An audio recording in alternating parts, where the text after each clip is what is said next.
everyone, welcome to another episode of Sub-Auteurs. My name is MJ. I'm Misha. And I'm Anjo. And I will try not to zone out while these two nerds go off on our very special episode for today. So much nerd is going to happen, and we have so many thoughts about... Do we get a drum roll? Sorry, I tried. Maybe people can do did. that. I did. Yeah, this Like my page flipped the last time we recorded.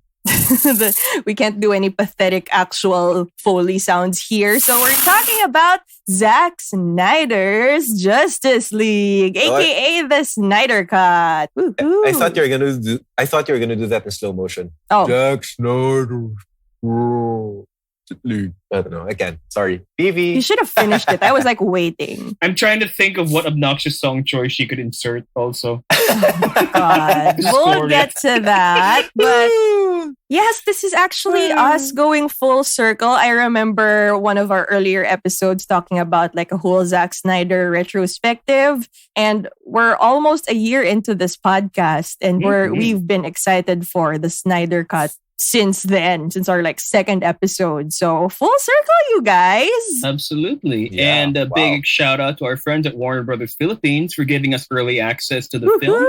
Thank you, guys. We hear that earlier today it actually crashed HBO Go for a while, where people were just trying to get into it at 3 p.m. Yep. My friends, I saw Facebook posts of my friends complaining like, guys, ang ganda ng Justice League. Nakita ko yung ladder lang dito.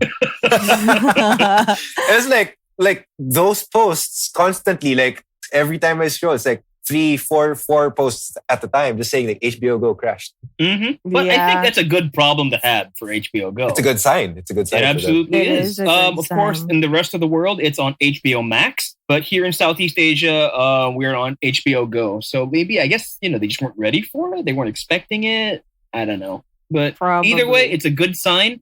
And that's what we're going to do today. We have many, many thoughts, and I am so ready to pry these two apart when they get carried away. I don't think we'll behave. Yeah. we are good boys. Good boys. I'm the nice one. You the nice one? I am the nice one. Ask anybody. MJ, is he the nice one? Don't ask her. You said ask anybody. I'm so tired already, but let's get to it. My God. Intro.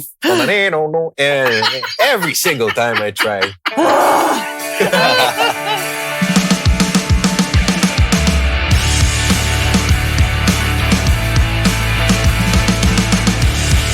So, just a little background. Should I let you nerds take it away now? Yeah, it's okay. My God. I'm so scared. Yeah. Let's go, Misha. Back in 2017. Since the movie was like 4 hours long, I feel like this episode will be 4 hours long. We'll try and not keep to it make under. it that long. Yes, we will. At 3:58, we're good. Oh, God. Okay. So I think we'll be fine as long as we don't like talk like this. Only in action sequences. Okay, let's go. Obnoxious folk song here. Hallelujah. Hallelujah. Obnoxious folk song. Oh, God. Okay, anyway. Okay. Let's go, Misha. Okay. For if we haven't lost you yet, let us give you a little synopsis. Okay. So back in 2017, Justice League came out, and basically everybody hated it. Okay. This wasn't like Batman versus Superman, where you either loved it or you didn't. Justice League, pretty much everybody hated it. Wait, really? People love BVS? There are lots of people who like BVS, especially they say that it's made better by the extended cut. Yep. In the case of Justice League, though, what we're getting now is the result of it's not an extended cut. This is like a completely different movie because midway through production of Justice League, Zack Snyder was replaced by Joss Whedon because Zack Snyder had to deal with a personal tragedy in his family. And Joss Whedon, who had already directed Avengers 1 and Avengers Age of Ultron, was brought in to try and make Justice League something a little bit more I want to say mainstream Commercial because friendly. of the bad reaction to Batman versus Superman. Would And- commercial friendly be a better term for it? Maybe. Maybe, yeah. Maybe, I don't know. Something that was easier to sell, I guess. Yeah. So a lot of the things that Snyder had planned didn't push through, or they weren't used in the film at all. And Like the parts 70% of it.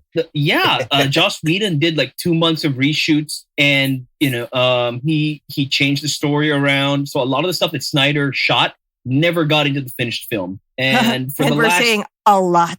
a lot. The movie is twice as long as it first came. Twice as long than when it it's first 4 came out. hours long now. You know? And surprisingly, that's not a bad thing because, and this is something that fans have been pushing for the last 2-3 years. It was hashtag release the Snyder cut. They bought billboards in Times Square. They bought bus ads at San Diego Comic-Con. They were really calling for it. Wow, And Snyder had some rich fans. Mhm. It looks like Buying a billboard for that Here we hashtag. are now. It's 2021. Watching blockbuster movies at home is not a weird thing for us anymore, I'm sad to say.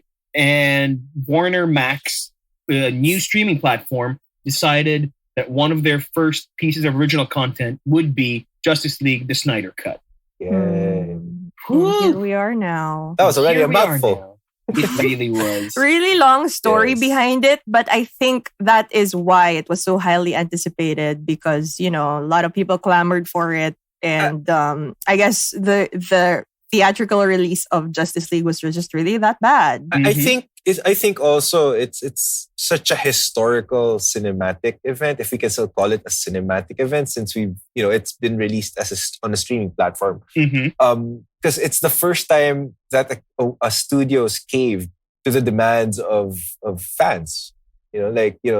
This thing had such a big cult following that they decided to just release it in such a short span of time, like 3 years. That's true. But I mean, it's not technically the first time they've done it. Because how leaks of test footage of Deadpool got onto the internet, and that's what convinced the studio that there's a chance this movie might actually make money. Or when people complained about Sonic the Hedgehog's face. But that's the thing. Those things, like in the case of Deadpool, those were just leaks. They weren't Those were this just big. I agree. They weren't this big. This is a movie. Crazy. This movie was halfway through production, maybe Post-production. Post-production even. Yeah. And it was shelved. It's been subject to reshoots and recuts and re-edits and whatnot. And then 3 years later, the original cut of the original story comes out. So it's the first of its kind, I think. Whereas compared to Edgar Wright's Ant-Man or the Deadpool movie or Sonic's that were never Siege, shot. Yeah, exactly. Or haven't been released yet. Yes, I agree. This is like a really, really big do-over, basically. And It's like $70 million. $70 million. And the crazy thing was, like, even the stars themselves were in support of this, which really told you that there was trouble behind the scenes, because people like Ben Affleck and Gal Gadot and Ray Fisher, they were all like hashtag release the Snyder cut. And, they're supposed to be promoting the movie that came out, but they were calling to release the Snyder cut. Maybe Whedon was just that big of an asshole too. So I hear, and that's something that just came out in the last few months. Nobody is more adamant about that than Ray Fisher amongst everyone in the Justice League cast. And it's kind of sad because for years and years, Joss Whedon was a geek god. Yeah. He directed the Avengers. He created Buffy, Firefly, Dollhouse. Well, let's leave out Dollhouse. But people loved him for being this big feminist pop culture icon, and then it turned out he was not a nice person. A misogynist. Yep. Power tripping egomaniac or something. I don't know. And I think one glaring problem with the original or like the theatrical release of Justice League, the first one, was that it was such a glaring difference from what Zack Snyder intended. Yeah. Not just because they're very different directors with different visions, but this was really something meant to be made by Zack Snyder, and it was just changed in so many ways by Joss Whedon, which I guess caused it to be such a half-baked mess of two different movies trying to be one. Okay, I agree. Okay, where I think I see the what the studio wanted in terms of casting Joss Whedon and watching the Snyder Cut and sadly rewatching the 2017 Justice League movie. Very sadly. You see how Joss Whedon tried to rush everything from one action sequence to the next without really telling the story or without really giving a chance for the story to develop or even the characters to establish themselves in, as compared to the Snyder Cut. And, there was no other bigger victim in this than Ray Fisher's Cyborg, Mm-hmm. Cyborg's role was, to be honest, was the heart and soul of the entire movie. Like, if you watch the Snyder Cut, then you watch the Justice League, it's just so sad to see how much of his part or how much of the character's part was cut out in the theatrical release. And I don't know, it just seemed, looking back at it and how much anger that Ray Fisher has voiced out or frustration he's voiced out against the studio and Joss Whedon, it almost seems spiteful that his roles has been cut or has been diminished into that kind of side character where, he's just this basically this iPod type Terminator character thing. And we'll get to the glaring differences of both cuts in a little bit. We're probably going to compare anyways since this is essentially the same movie. But right off the bat, after seeing it, what did you guys think, or how do you feel about finally seeing this much anticipated Snyder Cut? It's finally here. You saw it. What did you think? Can I be honest?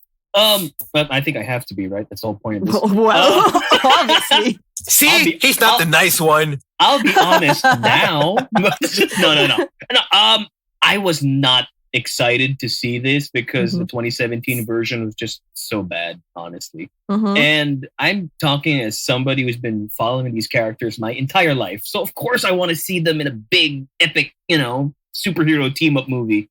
But the 2017 version was just so bad. I had no hopes for this one. I just figured, you know what? It's cool that they're going to let Zack Snyder finish his movie. It's cool they're going to have his vision on the screen finally. But, I don't know if that means necessarily that I will enjoy it. But at least it's out there. And yeah. Yeah. And then like when I saw it, I was like, I'm not hating on this. Mm-hmm. In fact, I actually found myself liking it in a lot of places because you finally see things that happened in the theatrical cut that made no sense then, but now because they have the proper context, the proper framing, and the proper storyline around them, and it's like, oh, that's what he was trying to do. So for me, that was my biggest thing. I was surprised, and I was very, very happy to be surprised that, oh my God, this is the movie that should have come out 3 years ago. Mm-hmm. Quick anecdote, can I just say? So I was so ready to hate it. I hated the black and white jack-off trailer, which I like to call it. It really was, though. Like, I would even remember you messaging us like, I'm so not looking forward to losing 4 hours of my life. Yeah, so I hated that it was 4 hours long. I hated that fucking 3:4 aspect ratio. Hallelujah. I hated that song. I hated the douchey marketing and Snyder's obvious ego tripping. Mm-hmm. But I was so ready, okay? I was here. These two watched it before me. Yep. And I remember telling them, like, don't tell me anything. Don't tell me any of your reactions. I want to judge this as fairly as I can. Mm-hmm. But while we were playing Call of Duty, Pash, Anjo's wife, accidentally let it slip that, Anjo really liked it. I was like, damn it, an opinion. But then I told myself, but it's Anjo. It's Anjo. He's easy to please with superheroes. So despite that, I was telling myself, like, I'm probably not gonna like it still. Like, Misha wasn't dying to tell me his reaction either. So yes, fine. I was. You just told me, okay, you just said don't. So I said, okay, fine. Well, you didn't seem like you were dying. You asked nicely. So there's that. She was shaking while messaging you that time. So while he was trying to to message me nicely. Yeah, but, without emojis or anything, Misha must have been shaking. Right? But yeah, I was so eager to hate on it. But I actually, fine, I like it. There! I had to like... Did that hurt? Did that hurt? Labas sa ilong? Did well, it hurt? No, actually, this is a good thing about it because we actually honestly wanted it to succeed, but we just felt that it might not. Yes. Yes. But It was, to be honest, like you already mentioned, I'm so easy to please with superheroes. And you will find the silver lining to anything. Not Wonder Woman 84. I am so sorry. I did I have a silver lining for that movie? No. Gal Gadot and Chris Pine. Okay, fine. Anybody would say Gal Gadot and Chris Pine. That's true. That's true. Especially Gal Gadot. Come on. Even you. That's true. See? That is very true. This movie, like, I gave up on the release the Snyder Cut movement. Like, it's never gonna happen. Big corporate studio is never gonna release that. That's too much time, too much money on their hands. Oh, lo and behold, COVID hit. Streaming services are the thing now. So, wait. Come they DC need content. They need content. Come DC fandom. Zack Snyder is front and center with his announcement. Like, oh, cool. So that's happening. I was not excited for it because, I'm going to get made fun of by my friends again. Even us. By you. Yep. But, to some extent, to voice out other fans' opinions about it. Like some of, I think the release of the Snyder Cut and the reception so far for the Snyder Cut is validation for a lot of the fans out there, especially the rabid fans. Especially Zack Snyder's ego. Especially Zack Snyder's ego. We're not putting him in the picture because we obviously know where he's. That's true. Yeah, but for the fans. Mm-hmm. Like they've been so, like they've gone so far as to buy a billboard just to, let these Hollywood execs see hashtag release the Snyder Cut. So can you imagine the validation they felt when the Snyder Cut was announced and when it was released and having good reviews from critics? And can you believe the amazing trust they have for Zack Snyder despite failing in the Superman movies and BVS? Yeah. Like that's still a lot of trust to put in someone who hasn't had a really good track record for the DCEU. So but I still see some think pieces that Man of Steel is a good movie. Oh, but there are but they post really good arguments for Man of Steel. BVS, the theatrical, not so much. Martha. Yeah, exactly. If you'd have to release an extended cut of the movie just to justify the entire movie, then you haven't made a good theatrical release. That's true. Right? Yeah, but me, I guess, yes, I appreciate that this cut exists. I'm happy.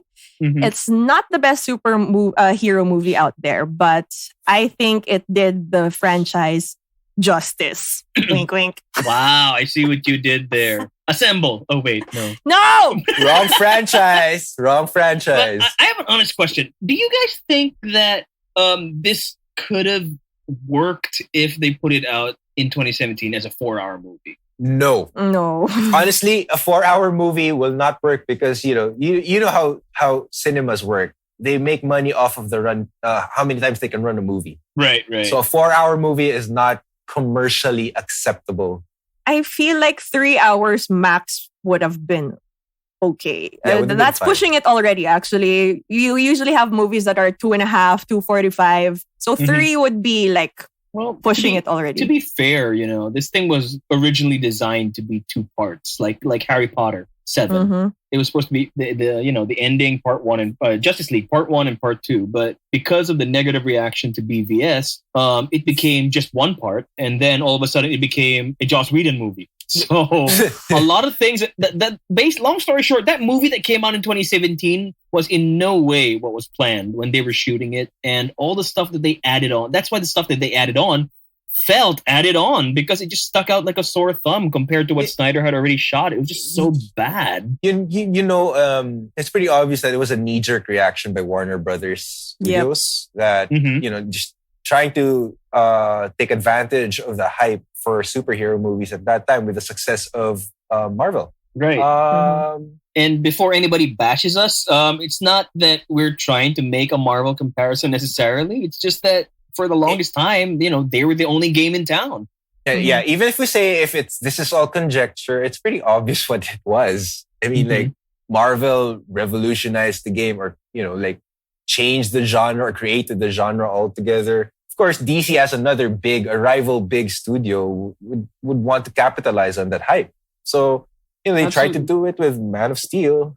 And here's the thing. So even if you want to argue without Marvel being in the picture, it still stands that the DC cinematic universe only had 3 movies at this point. They only had Man of Steel, Batman vs. Superman, and Wonder Woman. So there was always going to be a lot of groundwork that needed to be laid before you could be properly excited for a Justice League movie. Or at least for non-comic fans to be excited for a Justice League movie. Mm-hmm. And I guess that's part of the reason that this thing is 4 hours long, because they had so much backstory that they had to lay down. Mm-hmm. Yes. Versus the first Avengers movie. And again, I apologize for making the comparison, but in the first Avengers movie, Loki is stealing, the Tesseract in the first 5 minutes. And you don't need to explain any of that. Yeah. Okay, so that being said, what can we say now about this whole new direction that Zack Snyder took it? How was it executed? Was it better technically? Definitely, it was better. You could say that his, every shot that was, every shot was shown or was presented in the way it was intended to be. Especially those that relied heavily on CG. You could tell the difference between his cut and Joss Whedon's. It feel like such a bigger, grander movie. Mm-hmm. Bigger, grander, more epic, and it explained a lot. Yes. Not only that, I mean, it wasn't even just the how he shot it and the VFX that the original designs he had for the visual effects, but the scoring. Like the first thing I noticed, and Misha would know this because when I was watching this, I had messaged him, "Oh my God, the scoring for this movie is amazing. It sounds so different. It sounds more epic. It sounds grander than what first came out." I mean, Junkie XL, the work that Snyder had with Junkie XL was just so amazing, only to be replaced by probably Rush. Not that I'm taking away from Danny Elfman, who Joss Whedon used for his theatrical cut, but come on, it's Danny Elfman. The styles are so different. Junkie XL just seemed more visceral in a way. If you listen to it, it just added more gravitas to the scenes and especially the action sequences. Yeah, and I remember. Well, you also mentioned watching the Whedon cut after seeing the Snyder cut. I tried to do the same thing. Wait, sorry. Word, tried. I have to mention this, that I tried watching it too. I attempted. I gave up. So I just played it in the background while I was working throughout the day. To be fair, I didn't have enough time to finish it, or did I just not make the time? Anyway, not important. But the difference between that score, you could hear it. Like even from the start, Zack Snyder, right off the bat, not just the sound, but the look, the feel of everything is unmistakably Snyder. It's dark, it's gritty, it's stylized, color grading, high contrast, frame rate. Yeah, we're gonna get to the frame rate a lot here. And from the Whedon cut, the shots were brighter, but it wasn't what it was meant to be. And the score was just so typical superhero, like high energy. Right. Meanwhile, in Snyder's cut, you start off with these really low, dark, menacing tones. Like that this starts off at a really, really dark place. Mm-hmm. I think, and that really set the tone for everything. I agree with what you said about the scoring.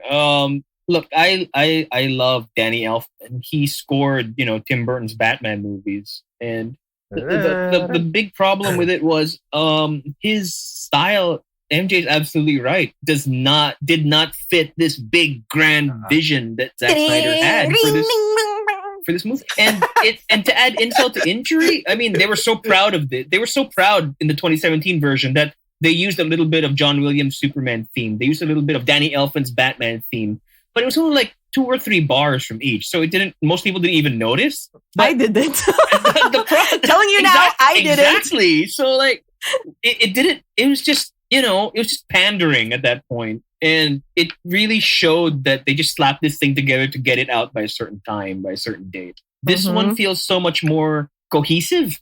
Yes. And it's part of someone's vision. It's complete. Like, even just like for the first minute, it's going to be like a full force Snyder.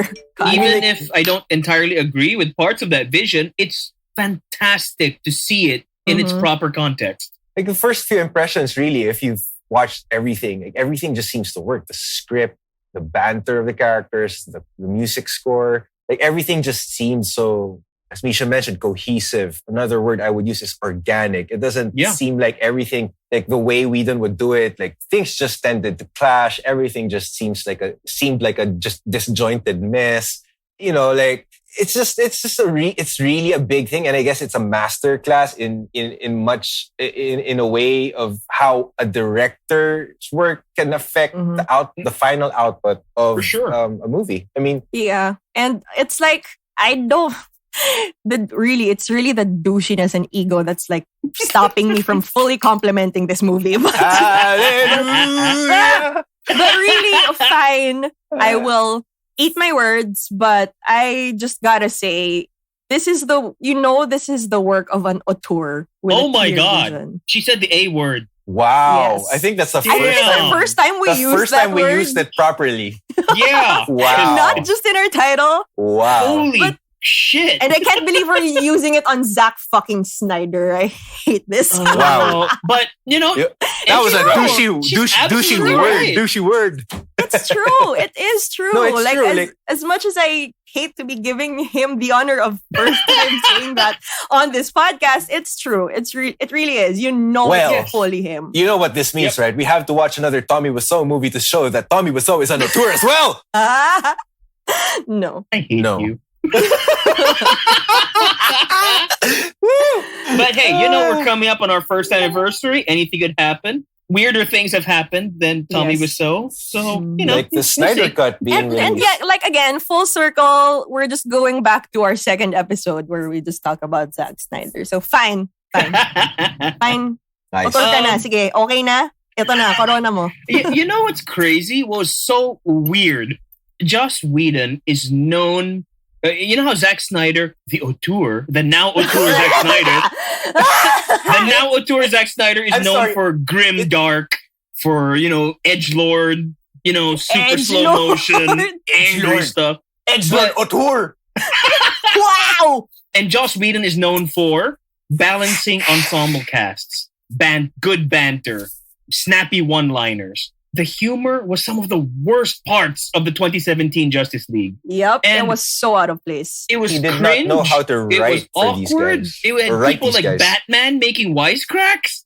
But here, in this one, the Snyder cut, holy crap. The humor that was originally written actually works for this universe. And that was just shocking to me. I was like, Zack Snyder actually made a movie that's kind of funny and... and you laughed. Shit.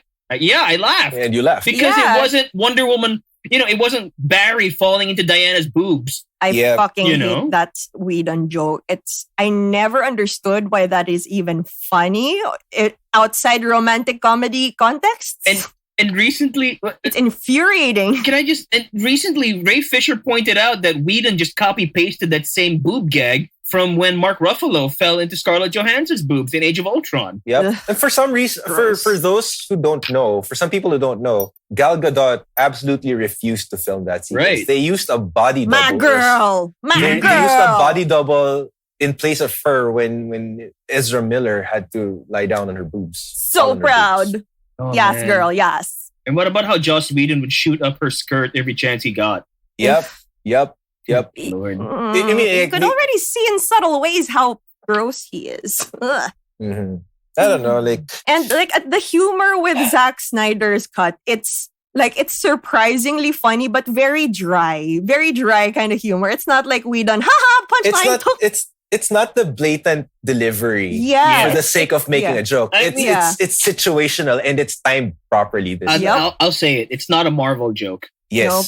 Yeah. I'm glad it's not. As much as we love those, they don't fit in this universe. Mm-hmm. For one thing, as much as Snyder missed the mark on BVS and Man of Steel, Justice League, as a comic book reader, as a comic book fan, really hit the mark in making you feel like this was actually a DC movie.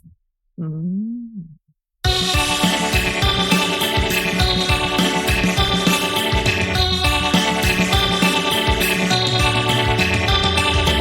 Okay, so from a non-comic book reader point of view, that's the vibe I was expecting from these two different universes. I always expected it from the day Zack Snyder started with Man of Steel. I expected it that Marvel was the bright, funny, exciting, not that DC's not exciting, but you know what? It's the high energy, fun kind of stuff.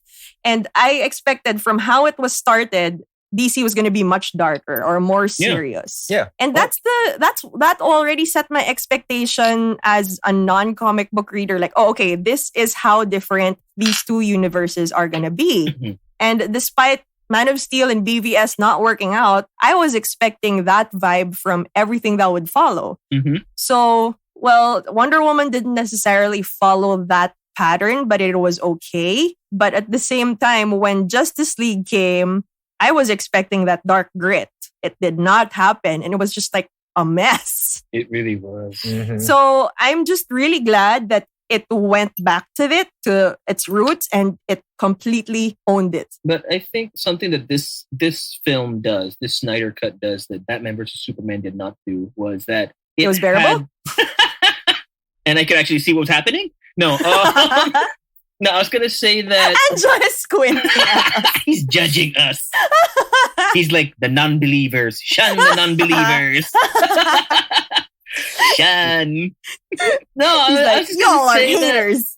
The darkness and the grim undertones... No, not the grim tones. It's nothing under it's about not Snyder. under. Snyder does not do subtle.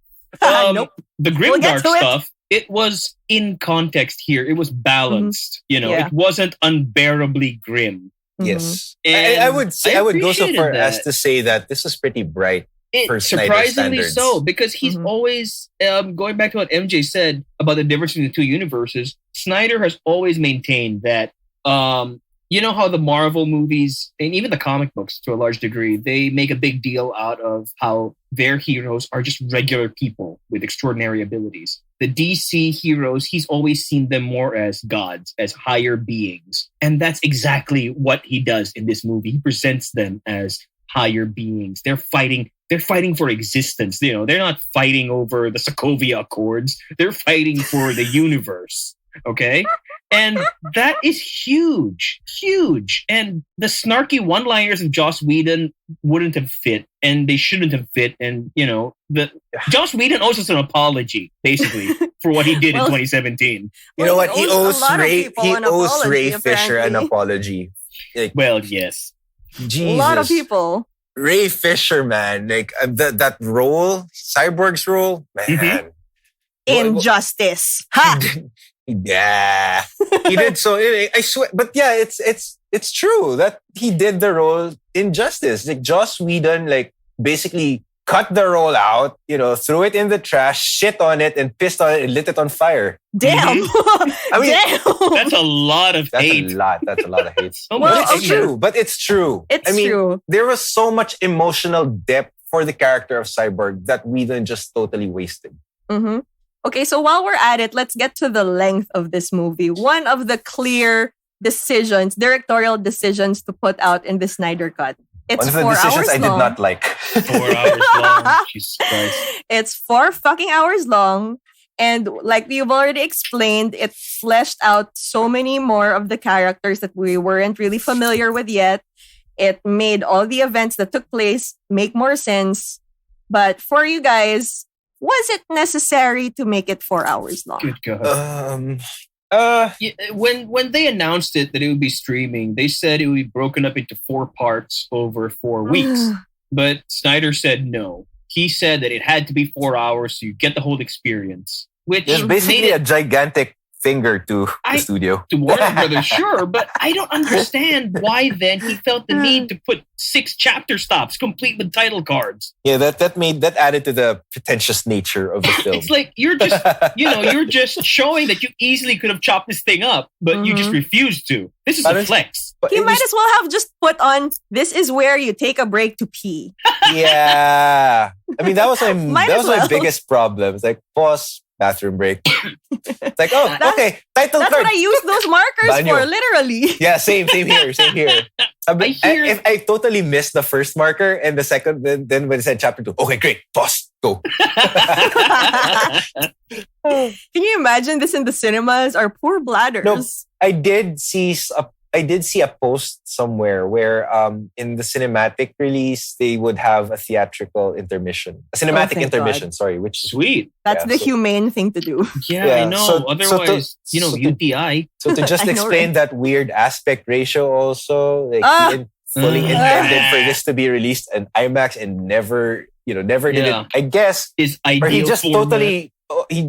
totally denied the 16 by 9. Just be happy that Warner Brothers didn't let him do it full black and white because that's his preferred format for this movie. IMAX, so 4:3 in black and white. Yeah, but from what I hear, also he's never seen it in color. Like the copy that he has been he's been watching. Watching it. Yeah. Oh my God. I don't know how they work there. Like he's never seen it in color. I don't know why. Who decided in the final grading? Maybe back. I don't know how they work because maybe they do the color grading last. That's messed up. Why? I'm doing jack off hands, just so you know. That's how I feel. But okay, he made it 4:3, which I totally understand. Our producer is calling you out for doing the jack off hand. He's just messaging, "What the hell, MJ? What the hell?" Well, that's what I meant to say with how he's been treating this. But okay, thank God it's not black and white. But okay, 4:3. I understand if this was a coronavirus-less world and people would be willing to see it on IMAX. But TBH, who's gonna see it in IMAX now? I know, it doesn't make sense. It does not. And when you look at it and apparently like I saw somebody on Facebook share, like one of my contacts, he shared a screenshot. He was watching the Snyder Cut and he says, this makes me feel like I'm watching some movie on my old TV when widescreen was not a thing. That's how it felt. It was like watching it on a CRTV. It's like, why is there a box? Like we have like flat screen TVs now, that are widescreen to say the least. And then you're stuck with something that has black bars to the side. You're like, And like even our phones, even if you don't cast it on your TV, even if you don't have a smart TV, you're watching it on your phones. Phones are optimized for widescreen. Yes. I don't understand. Really. You watch YouTube videos on widescreen. Because from what I understand, they didn't even shoot it with the 4:3 in mind. No, I think they shot it cinematic. Did. They absolutely did. This was just a post-production decision to make it 4:3.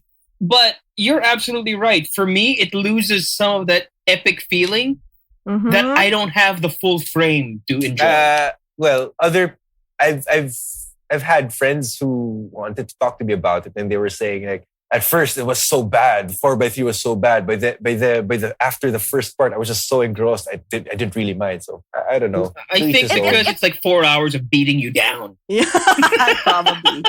Well, there are also these moments, like there are these shots that is meant to be like a big power shot, like a group shot. Yep. But it's not wide enough for them to reveal everyone at once to make it more epic. It has to pan and zoom out. Yes. You can't even get all 6 of them. You can't even get all 6 in the same frame side by side. You know that one shot in every superhero movie where, especially if it's a team superhero movie, that one shot in the final conflict where they all have this glorious, like, I don't know, post group hug, what do you call it? Group hug? I don't know. What superhero movies have you been watching?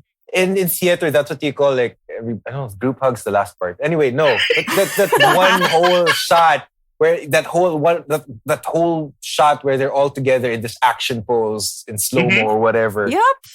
Like in Avengers, they had that whole rotation sequence. Was cool. That was very cool. To be fair, I think the first Justice League at least had that because they did not. They didn't either? They didn't. They had hero shot? Really? The Snyder Cut had one, but then because you're watching it in 4/3, it was that one split-second pause type slow motion shot of the 5 of them. Right. With the Batmobile. It's like, charging battle. Like, poor guy at the edge of the shot. You don't get enough screen time. Yep. In that case, it was, I think, Jason Momoa. Injustice! Priorities! Wait, Not Jason Momoa! speaking of Jason Momoa, can I just say though that Yes? Priorities. Can I just say MJ's nothing that priorities you're are thinking very of? clear. What about Jason Momoa? Literally nothing you're thinking of. But I think, you know how this thing is so We much lost longer? How this thing is so much longer now because of all the backstory that they added in and all the setup work that they did. For me, I appreciate that they give context to a lot of things, but it's weird that they don't give context to other things. Like Aquaman. We don't really learn a lot about him, but he likes fish. We get and Mera apparently has a British accent here. Oh my god, I don't Oh my understand God. this. That was so funny. I don't understand why she has a British accent because wasn't in the first Justice League she didn't. Well, it slips once in a while. I like from what I watched again recently. Right. There were like these small moments where she would have an accent, but in Aquaman she did not. No. Not at all. Mhm. So I was thinking, does she not have her own volition of saying like, hey, I shot this first one with an accent. Should we continue with an accent? Or was it dubbed? I don't know. Maybe there'll be a Snyder cut where they fix that. Jesus. Snyder cut? I don't. What is this gonna be? 8 hours long? Just for the British accent of Mira. No, but then I probably want. I don't know. This could have happened. This could have not happened. It could have been a decision made by Joss Whedon. So that's what the studio coordinated with To make her American? James Wan, just to make her American. Because Yeah. it was so funny when I was watching this, and then I was actually live messaging Misha as I was watching, and then I was like, Misha, British dito si Mera. And I was like, what the hell are you talking about? Because full disclosure, I fell asleep while trying to watch Aquaman. Yeah. So I have And then no context. How could you fall asleep? I wasn't watching it for your reasons. Ugh, Amber Heard. Those were your reasons? We've talked about Amber Heard that we like Amber Heard with reservations. Right? That's putting it nicely. Yeah, that's putting it nicely. Well, Yeah, for the lack of better terms. Look, of a I better mean- term. Look, I mean, she's Barry, hot, but She's hot with reservations. It's like Barney Stinson's scale of hot, crazy scale. exactly. You know how, again, how, and I'm sorry again to keep going back to Marvel, but you know how they took a few movies to introduce their individual characters before getting to the big team movie, before getting to the Avengers. The DC movies didn't do that. They only had the 3 movies before this one. So they didn't have time to set everybody up. So in this movie, a lot of the first half, the first 2/3 of it actually, is just setting up all the pieces to get them where we need them to be. And so that leads to a couple of charming scenes, like when you first meet Barry, and we realize he has super speed and all that stuff. But we don't get an equivalent scene for Aquaman. We never know why Bruce Wayne is looking for him until Bruce Wayne spells it out in his dialogue. Because you don't actually see Aquaman saving anybody until later on in the movie for some reason. I don't know if that's because they knew an Aquaman movie was coming up the next year or so. I don't know if that's because... I think it was precisely that. I think they knew that there was an Aquaman solo film that was going to be coming out. So Yeah, that's my only Fair reason enough. for So they thinking knew of that, but too. they didn't know Mera wasn't British. yeah. You have to take into account that Joss Whedon took over. We don't be know. fair, a you know. lot of the reason why we have the Snyder Cut is because of a lot of studio interference anyway. That's true. But to be fair, Princess Leia had a British accent for like 2 scenes in the original Star Wars. So Eh. it just I don't wasn't know. as in your face as this one. to be fair though, Amber Heard's British accent isn't bad. It's not bad. Medyo bumagay din naman sa kanya. Yeah, So, but now you got to forgive Wanda for her disappearing Sokovian accent. Well, at least she acknowledges it. Yes, it was Yeah. Agatha all along. but oh my god, we're turning this into a WandaVision love letter again. No, we're not. So, yeah. We're done I'm with not gonna that. say it because that's a WandaVision thing. So no, we're done with that. Anyway, Mhm. okay, going back to just the Zack Snyder's just Zyder. Zyder. Zyder. Zydo. No. No to Zydo. Yeah. What- It was a long and brutal 4 hours, totally defeating the purpose of breaking it down into parts. But at least it explains a lot and you understand and you sympathize more. I don't think it was brutal at that point because I actually had to rewatch it. I don't know if it was my mood because the first time I actually watched it, I wasn't feeling great. Long day at work, and I was feeling a little under the weather. But I actually had to rewatch. I had a chance to rewatch it yesterday. I actually was upset that I had to pause the movie to eat dinner and then go back to watching it again. Don't you just I hate it when you have to eat. Yeah, well, I couldn't bring up dinner to the room. Fair enough. I don't have Alfred, who, by the way, is one of my favorite characters in this movie. I know. He was so anal with his tea. Alfred. He was so anal with his tea. Oh, Miss Diana. I swear. So I was like, she's 5,000 years old. She doesn't know how to make tea. And then my mom was like, he's British. I'm like, okay, yes. That's the cutest. There you go. Yes, because he's British. Misha, he's British. You don't mess with their tea. No, I just want to know, in every iteration of Alfred, I don't care if it's a cartoon, it's Michael Keaton, it's George Clooney. Why is nobody, how come Bruce Wayne hasn't fired this guy yet? He's just snarky all the way. I love that he is. It's like he's the only person who can boss Bruce Wayne around like that. That is true. He is technically the servant, but at the same time he has a say. He's kind of his dad too, I guess. But if you going back to the Nolan movies, they portrayed him as a father figure of some sort, like how he cared for Bruce Wayne. Anyway, like one of my favorite scenes in Snyder's cut was when he actually brought the League to his bat cave of sorts, when he says like, "This is Alfred. I work for him." That was kind of funny. It's true. Like, that's another example of how Snyder's humor actually worked, and it was more subtle than how Joss Whedon would do it. Right. Right. Okay, I'll get to why I found it brutal. Yes, do it. There were so many unnecessary. Can I say it with you? Slow motion romance. I'm gonna go get some coffee. I'll be back when you all are done. It's so gratuitous. I can't. I can watch Lord of the Rings while you're doing that. Yeah, I'm done. I'm not. I'm not gonna put any more slow motion than is needed. I've emphasized my point enough. But yes, we get to the fleshed out characters. We get to the more cohesive story. But this is a Zack Snyder film. There's gonna be way too much slow mo. You do know that this is one of the factors why you just called him an auteur. I know, and I hate it.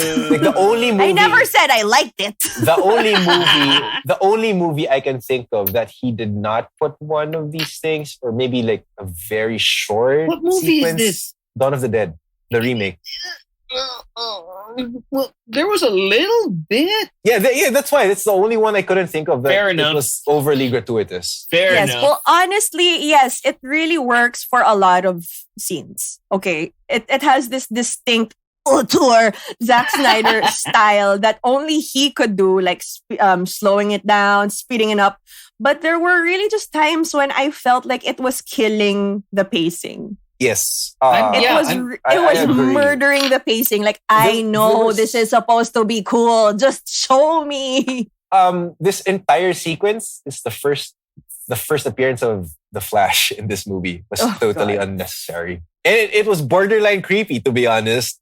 That is true. Ran It for was like 3-4 minutes too long. The first time I saw that scene where Iris gets in. Sorry, we don't even know her name. We Right. We assume it's Iris. We just assume it's Iris. Iris just flies out of her car because she gets into a car accident. Barry was checking her out and creepily caressing her face. Ugh. So that was like, oh my god, this is kind of creepy, but okay, slow motion, okay, visual style, Zack Snyder. That looked like a very expensive sequence.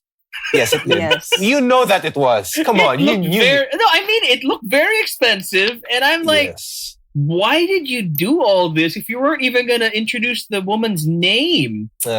Just for the cute gag of, Barry getting a hot dog. But okay, fine. Oh, God.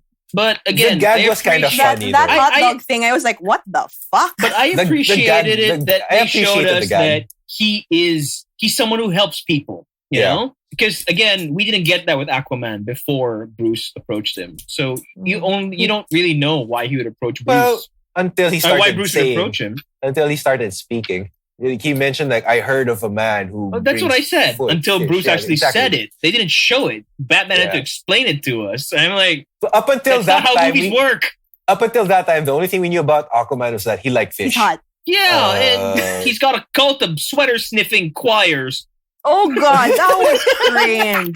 That was so honestly cringe. It was so creepy. Like, I don't get it, but it was very Snyder, and I hate that I got it. That was so random. Like, why is she going to be singing to Aquaman? But then again, I've just thought of this now. Then again, this is when we go back to Snyder nailing it when he says, like, people will treat these superheroes as God. Or this is how he wants people to look at them as I was going to say literally, but again, he does not do subtle. So I guess. Literally. It's Zack Snyder. Come on. Fucking A. Love him or hate him. I mean, you can't deny that the guy has good movies. Can we go with love-hate? Yeah, I love-hate him. Yeah, let's go with love-hate. I appreciate his talent, but sometimes it's just like, ugh. Look, he's your friend that you love, but then sometimes you just can't stand. I think part of the problem is at this point... Well, no, I'm just, like an example lang. Pero tinext niya ako kagabi. Yeah. Telling me he owes me $10, but, part of the problem is that he was already in a position where he had won the court of public opinion. So anything he wanted, Warner Brothers couldn't say no to. So he wanted it to be 4 hours long. Sure. No. He wanted it to be dropped in one day. Sure. He wanted it 4x3. Sure. He wanted it to be black and white. No, just that one. But he wanted their one veto point. But there are lots of scenes that I appreciate the additional context. But you're right. There's a lot of stuff that could have been cut out. That Barry introduction maybe would be one of them. And sometimes some scenes just go on for a little bit too long. Even if they weren't in slow motion, there'd just be bits of dialogue or bits of business that you're like, that could have been trimmed. So for me, the overall effect was that this 4 hour thing, this is an assembly cut. This is an editor's cut that they just did full post-prod on. And they didn't chop out much anymore. Well, they didn't have to. I would agree. Because nobody was going to tell them no at this point. Yeah, exactly. So who's going to do it? Like, why am I going to put the effort of trimming it down if people are going to see it and streaming anyway and I can do whatever the fuck I want? So let's just make it look awesome. Though. It depends though. It does look awesome, to be honest. It depends though sometimes. Like, if you take the first appearance of Wonder Woman in the movie, in the theatrical cut, and you compare it to this one, the Snyder's cut, the Snyder cut is actually 2 times longer than the Whedon cut. That whole sequence in the bank where Wonder Woman fights off these terrorists. But this is a case of, a scene where you let it breathe for a while and it turns out to be better, as opposed to how Joss Whedon did it. There were no breaks. It was just like... I liked it, yeah. It was like blow after blow on Joss Whedon. And then this is an example of where you see tension. Snyder actually builds tension. Like you feel the fear of the hostages when, pseudo Tywin Lannister shoots at these guys. Pseudo Tywin Lannister. Come on. I really don't see it. I think you're just being racist at this old white man. No, I'm not.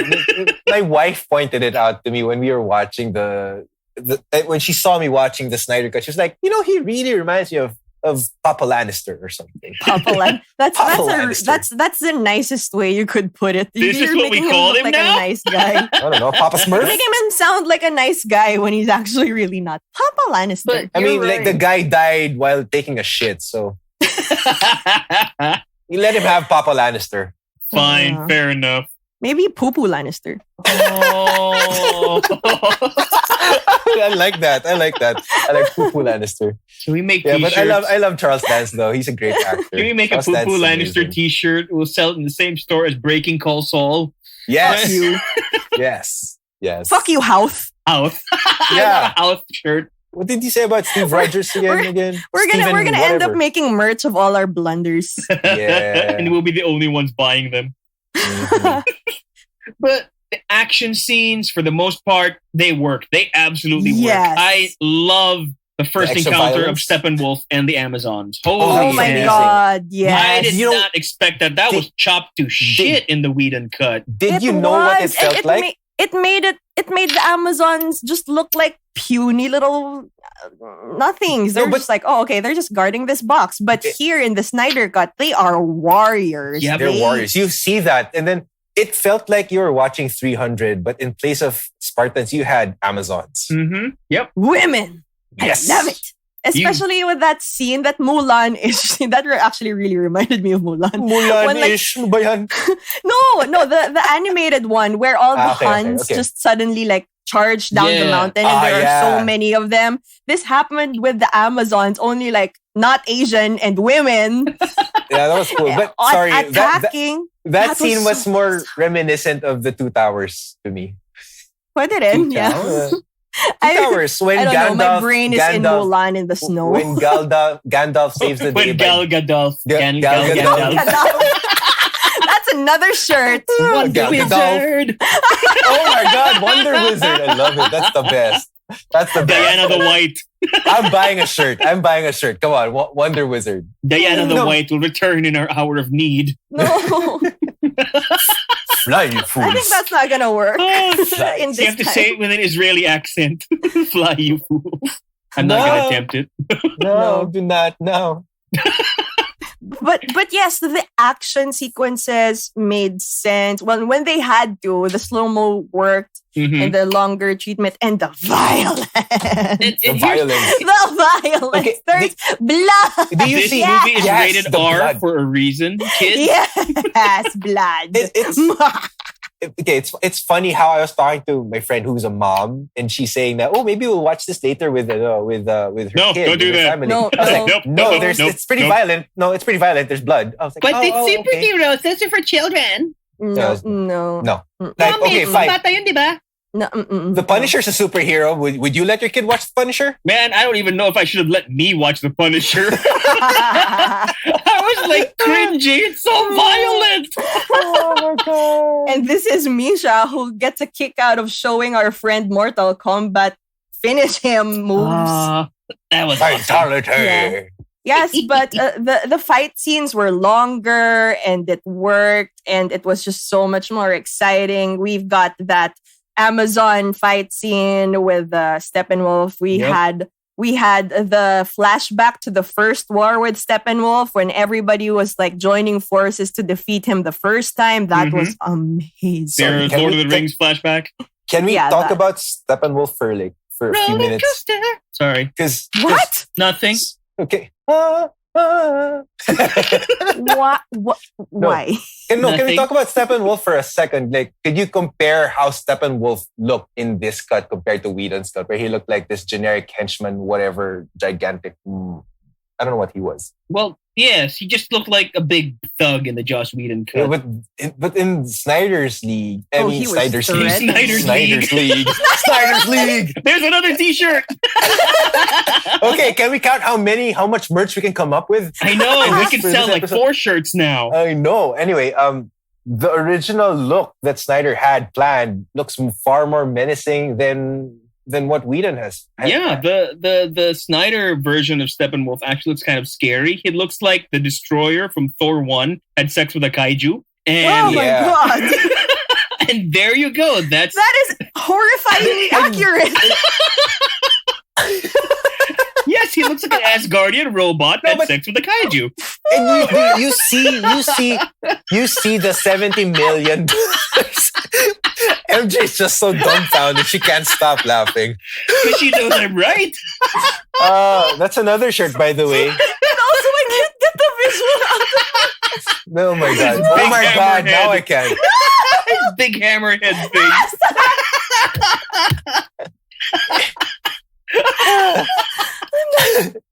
Okay, have we recovered? Okay, So okay, Going. okay, Go on okay, before I think of it even further. okay. Kaiju sex. Maybe they're drift compatible, yeah. I mean, you have to be, right? To have sex with a kaiju. I don't know. I don't know, but then again, they're aliens.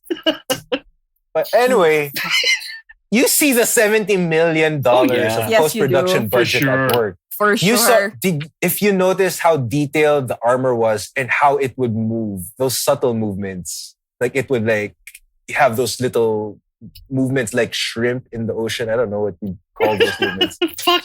Now I'm imagining this armor made of shrimp. What is wrong with you? What is wrong with you?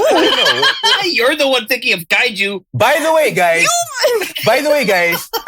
from the three of us, Misha has the weirdest search algorithms. Oh, we'll get to it in the future. I'm so excited to share that. Just not now. Again, anyway, I'm the nice one.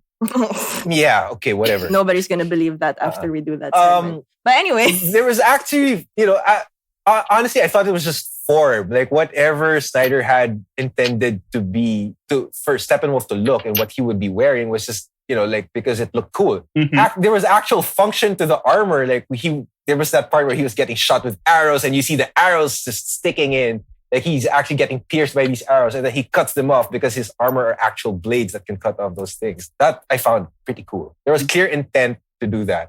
Yeah, you're absolutely right on the $70 million. Every dollar shows up on the screen. I mean, from things like from that first Amazon battle to when Barry goes all out in using his powers, it looks amazing. And what breaks my heart is that we didn't see that on a big screen. Yeah, that would have been so much cooler in the cinema. Yeah, it really would. I mean, fine. I guess we could see it in IMAX, but not IMAX at home. Exactly right. I mean, I don't know about you. I don't have a 5-story high screen in my living room. Wow. I wish I had one, but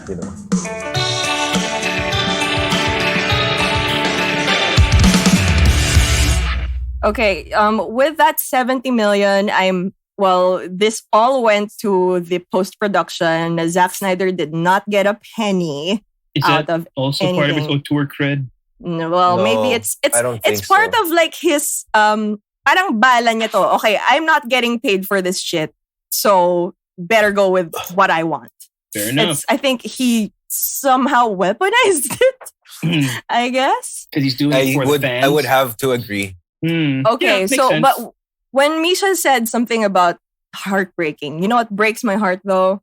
That they spent some of that 70 million in the wrong songs.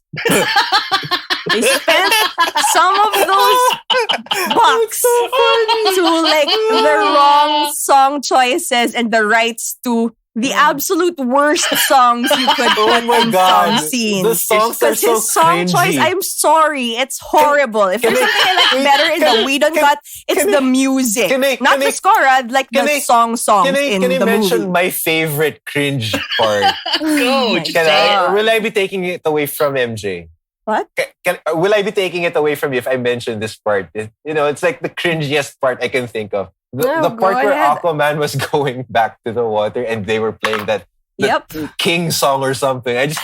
Yes, it's exactly what I'm thinking. Like, oh my God, if there's something I like better in the Whedon version, yes, it's the song choices. Did we need to hear There Is a Kingdom by Nick Cave and the Bad Seeds while sexy slow-mo Jason Momoa was drinking whiskey and diving into the waves? I like how you had to point out sexy slow-mo. I know, because we all know she would have watched that on mute. I would have preferred it on mute. Could these lyrics be any more on the nose?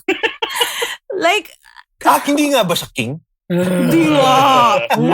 Babalik ko sa kingdom niya. Hindi nga. What? I don't know. His movie doesn't come out till next year. Maybe that movie will tell us if he's a king or not.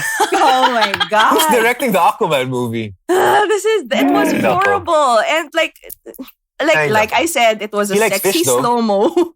But it took out of the sex. It took sexiness out of it. Maybe we can watch it again with the sound off. Yeah, I should do that. Parang now that I know that song comes out. I mean, it's a good song, but in context, it's like, really? Come on. Can I? Maybe he's trolling. Maybe Zack Snyder's just trolling us whenever he would play an obnoxious, folksy song. I feel like he was. But then, or maybe he just has really bad taste. You already won. Maybe he just has bad taste in music.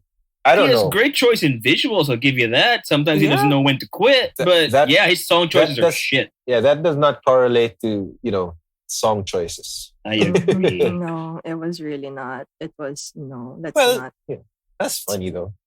That was so cringe. I was like, I remember watching that part and I was like, Misha, ano ba to? I don't know. Anong But, kanta you know, to? even my mother commented. She's like, really? Really? My initial reaction when that song started playing and they saw the entire scene was like, di nga. I know. Talaga? And to be fair, he looks super cool. And yeah, fine, he looks sexy, I guess. But he looks super fucking cool. But then you're hearing this garbage. I'm sorry. Yeah, but Again, it's a good song, but out not of here. context. Yes. But yeah. That's one thing I really didn't like. So okay, we have established that okay, this is 4 hours long because this and that. Characters were fleshed out and everything. But let's talk about if the actors did it any justice. The acting. oh my God. Ben Affleck and Gal Gadot's chemistry. That was fun to watch. I liked it. Yeah, they were cute. The banter was fun. And I remember I grew up watching the Justice League Unlimited cartoons where Bruce Timm, the animator, was actually pushing for or was shipping the Bruce Diana They were cute. pairing, and they were cute. The banter was cute between the two of them, especially when she broke into his secret lab. You know It's how like- I pay millions of dollars for security in this building? It worked. It worked. Almost took me a minute to break in. Like, oh, that's funny. That works. See, Joss Whedon, subtle. Oh, Snyder actually does subtle pala. Well, in the dialogue at least. It's a dialogue, yes, a dialogue. Bruce and Diana are cute. I actually like Bruce in this movie when he's with Diana. I'm not crazy about him when he's Batman in this movie or even in the last one in Batman vs Superman. Funny thing you mentioned that, but he was a better Bruce Wayne than he was a Batman for this movie. Yeah, I think MJ is going to Agreed. agree with you because you can see his whole face. Well, it's to be fair, it's the chin I really like. Fair You enough. still see that in the bat suit. Yeah, What's the best quality of Batman? Yung kanyang cleft chin. fair enough. Yeah, it works. But I mean, his Batman for me isn't as commanding or Mhm. as tactical as I would like. I don't think it was commanding per se, but it was clear that he was calling the shots in this. Was he? You know, Yeah. he was going up to people hat in hand, introducing himself with his real name before he even knew if they could be trusted. That was just the first part. That was just weird. That was just the first part. But there's this one particular scene where Batman was clearly in charge, where he knew what was going to happen. He was the one who figured out where to trace or how to trace the box. But it wasn't. He actually did justice to Batman in this movie. Justice. Sorry, I just had to do it. He did. I mean, it was kind of like a redemption of sorts. It's not the best Batman, but it's still. It's not the best Batman, but it's clearly a better Batman than it was in BVS, and especially from the Whedon cut. well, for me personally, I agree with Misha that he, at least in a bat suit, he's not as commanding as he should be. Because you don't see as many badass action kick-ass scenes from Batman compared to everybody else. And I'm not sure if that was a decision screen time wise, because you see him more with his gadgets or his machinery. I see your point because, well, to be fair, that's Batman. Yeah, it is part of Batman, but he also has those moments of like breaking your arm. Well, to be kind of fair, moments. he's so bulked up in this movie. I highly doubt he could do half of those moves anyway. I mean, like, He looks so uncomfortable in that suit, to be honest. But to be fair though, that's basically Batman. He just fights off the henchmen if there's a gigantic alien fighting. Like, he can't go toe to toe against superpowered beings like that. I get it. I mean, like, if you had big hitters like Superman, Wonder I Woman, get it, but there were Aquaman. also still a lot of little alien fly henchmen thingies you could kick the shit out of, you know? You could see that. You could see that in the final battle. You saw that.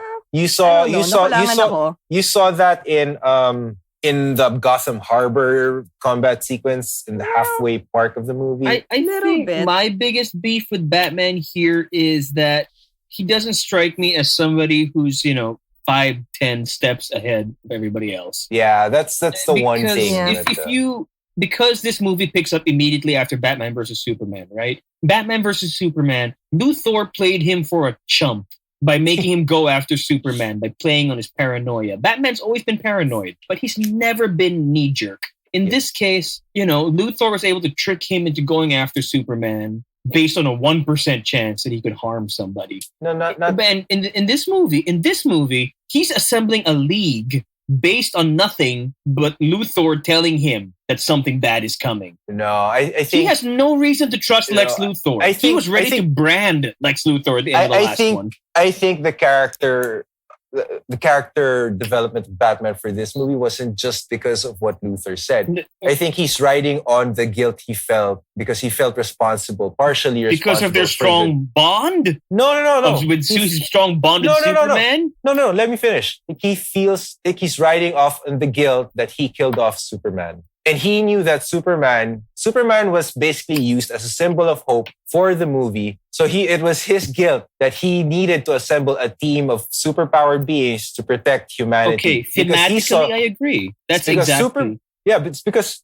it was that guilt that pushed him to push the gears a little further. But the thing is, those are things that they say in dialogue. Those are things that, thematically, yes, that's what happened. But because Superman's only been around for 2 movies at this point, he is nowhere near the symbol of hope that he would need to be to inspire somebody to approach people all over the world to join his Justice League. Okay, again, I'm pulling the plug on this discussion. This is Sorry. All right. Our bad. Little too far there. I took a little time on Batman, but yeah, I feel just my 2 cents. Yeah. I get that thematically there is this guilt or burden that Batman has to kind of like do his part without Superman to try to protect the Earth. It's just that I did not feel that as much. They never established it. Despite the screen time, despite the longer everything, I would have liked to feel that weariness from Batman, like the how hard it is to like assemble this team. And part of like that being taken away is the convenience of just knowing that these superhumans exist. And there was this struggle a little bit with trying to convince Arthur because he was the iffy one at the start. But I don't know, I didn't just necessarily feel that weight on why they really needed to revive Superman. Oh, okay. You probably saw the first one anyways. not really a spoiler. He's in the trailer. He's in the poster. Yeah. So, I don't know. What? So, for me, I understand that, yes, this is how the story is supposed to go, but I wish I felt it a little more. And that cool command of Batman could have been worked on. And the whole lack of establishing things before this movie. I mean, even within the framework of this movie, they never justify how they come to that decision that they just got to bring Superman back to life. It's just something that they all agree on. They're like, yeah, cool, let's do that. Well, they said it, but it wasn't a very good explanation. It's just, look, moving on. I mean, like, okay, fine. Moving on. Do you remember what it was like in Infinity War? And again, sorry, DC guys, but you remember in Infinity War when Captain America showed up for the first time with his beard? No. The theater went nuts. No, but seriously, the theater went crazy, right? Because he steps out of the shadows, the Avengers theme plays behind him. He comes out and you see him, right? Because the whole movie, you don't know where he's been. Go on. But you're anticipating it. And when he finally shows up, there's this catharsis. You're like, fuck yeah, that's the guy.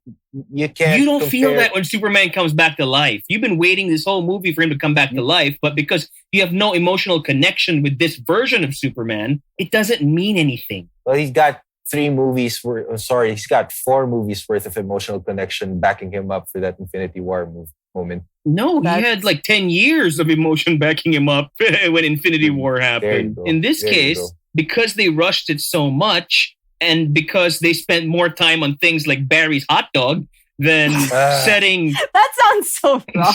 Yeah, like that's 70 million. That's 70 million. That's what I mean by they spent time expanding some things, which I appreciate, but things that they should have built on, like Batman and Superman's characters, they just took it for granted that we would go in with our own pre-existing notions of them. I agree. I agree with that, especially on Superman. Mm-hmm. I have but what I appreciated Batman, from the new length and character fleshing out was Cyborg. Of course, I agree. Yes, of course. Like you could really see how times. He was a lousy actor, but yes. Well, yes. But the story was good. He had freakishly smooth skin. You understand Cyborg because at the first place, Cyborg is not a top of mind Justice League member. No. Like, oh, okay, cool. He's in this movie. They wanted to pander to kids who grew up on Teen Titans. Yep, that's the only reason why I know about Cyborg, Teen Titans. I mean, can I be honest? When Cyborg was announced to be part of the Justice League comic books, I was like, what the hell? This guy's not Justice League material. Why is he part of this? And then up until now, prior to watching Zack Snyder's Justice League, I actually am a fan of Cyborg now. Like, because the Whedon version, it's like, oh, you're wondering why Cyborg, and they didn't really give it to you in the Whedon version, which made it feel more, did it have to be Cyborg? Yeah. Not really. But here in the Snyder cut, it's like, okay, I get it. I totally get it. He was essential to the story. You understood why he's so goddamn angsty. Mm-hmm. You know what? Zack Snyder is like your total bro douchebag type guy. Sorry. Like, that's the impression. But he's an auteur now. Yeah, but anyway, he made good on his promise when he first said that, no, Cyborg is going to be the heart and soul of the movie. Oh, yeah. And when we actually saw the original cut, it's true. I agree. There was so much emotion involved in the story, from his flashback to the developed character of Cyborg as a superhero. There was just so much baggage he had, and there was so much emotion in it. And his relationship to his dad. Yeah, that really was good. That was amazing. Like, I might have teared up a little bit because you know what's weird? It's a daddy thing. You know what's weird is that his human face looks more CGI than his cyborg face. Yeah.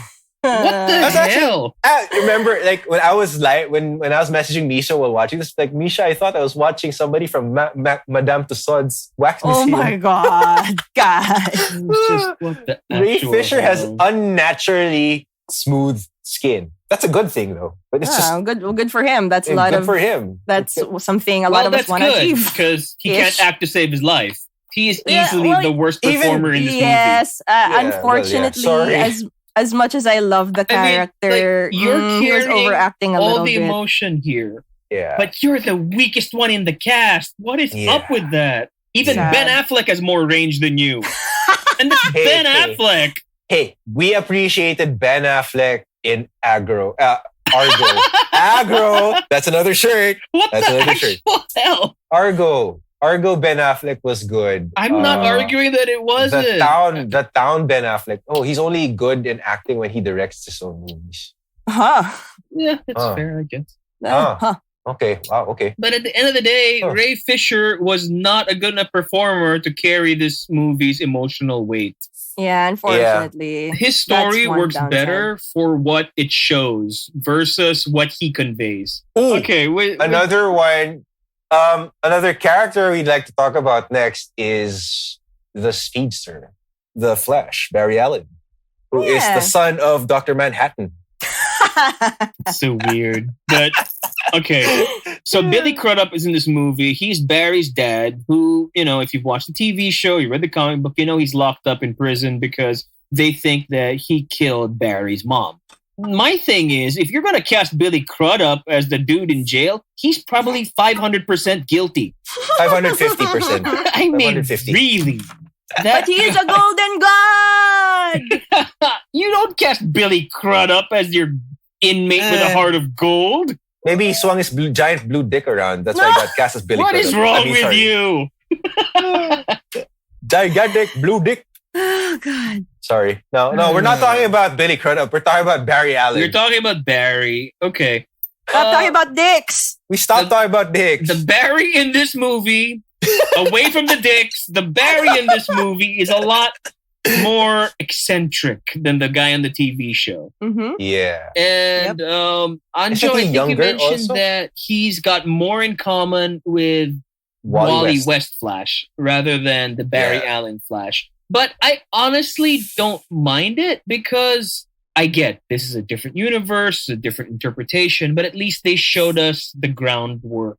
They laid the groundwork to let us know what kind of Barry Allen. They let us know what kind of Flash we're getting. You know, they didn't just shove him in there for the sake. I think they kind of mixed in qualities of both Barry and Wally for this one. So Wally. Wrong Wally. I like how in this cut, because compared to Whedon's cut, is that we have a Barry Allen who is more in tune with his powers, which is cool. And we see this in a lot of the climactic parts of the movie. Mm-hmm. Another thing that I like about Snyder's cut or Snyder's take on this, the Snyder cut, is that the Flash isn't just relegated to the comic relief. Yes. As you know, like he was nothing but a joke in Whedon's cut. Watching it again, it was just like falling into people's boobs. Into people's boobs. And playing Blackpink in his crib.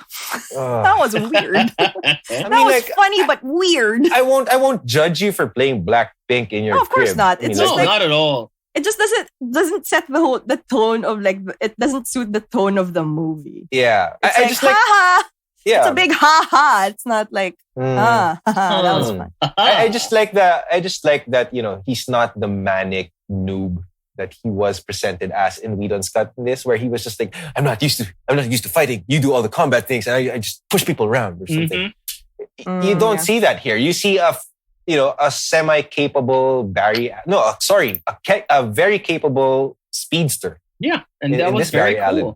Mm-hmm. I mean, at this point, if you already have like a super suit that could, you know, withstand like the friction and heat, you probably already know how your powers go anyway. Well, that was kind of cool when he did that 180 turn when his chucks just burned off of his feet. That's kind of cool. Sorry, just had to say that. Yeah, and like he's barefoot now.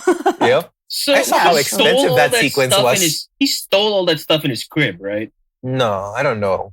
We don't know that. Because he didn't have money to pay for his tuition, but, you know, he had all that stuff.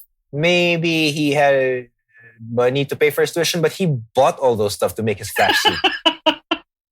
Flash suit education. Can we just education. The one I'd go with Flash suit. Fine. Sorry. Whereas Misha just likes flashing. The hell, man. Yeah. Can we just talk about how, you know, the one thing I really hated about Barry Allen was the way he would run. Oh my God. Flappity flap flap. He would run like Woody from Toy Story. What is up with that? I mean, like, come on. Okay, Misha, you've seen the 1990s Flash TV series. So have you? Yeah, I mean, you've seen the Justice League cartoons. Mm-hmm. You've seen the CW cartoons. I think Ezra Miller has never seen a human run. Yep. Because he doesn't look like somebody who would. Okay. Have you? I mean, like, if you watch Usain Bolt run, he does not run like that. No. I don't know. To be the fastest human. Maybe Snyder or Miller thought it would be a good idea to show that he runs differently from everybody on this planet because he's so fast. He doesn't need to do the things that we do. But he did mention that weird things happen in the Speed He just Force. looked awkward. It looked weird. It looked very weird. Maybe that's why he hasn't mastered all his powers yet, because he doesn't know how to run like a human. Imagine if he has proper form. If he had proper form, the movie would be done in 2 minutes. Probably. No. That could have helped. It would be longer because then that would compel Snyder to shoot more slow motion sequences with him. Oh, jeez. 6 hours? No. Justice League by Lav Diaz.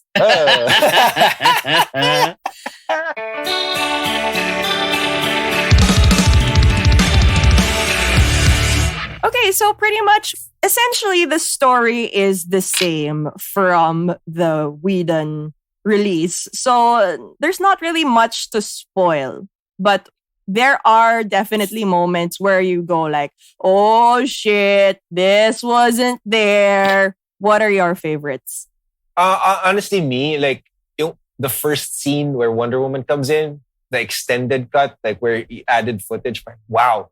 Ginawa niyang boxing mitts yung bala na binabaril sa kanya. Whoa, what is that? That's not in the Whedon cut. That pa lang. I was like, oh, I'm in for a ride It's Oh, like, I oh, this is also so like- different. I also like that part when she was talking to that one henchman, like she was like trying to get the intentions of these terrorists, and then Boring. she had that moment that line. boring. I like Boring. that little addition of like attitude to Diana. Yeah. She does get impatient, like because that's true. Like, I'm running out of fucking time. Just tell me. What, you Yeah, I have didn't to like say Joss people. Whedon, where he's like, "Who are you? I'm Hope." A believer. Oh my god! No. A believer. No. I'm a believer. I'm a believer. I was like, Sorry. what? God Parang- damn. Parang, What is she I think the talking line, about? the line that was used for Snyder's was like, I don't believe it. It's like, and Snyder, I think, ran with, you better start believing or something.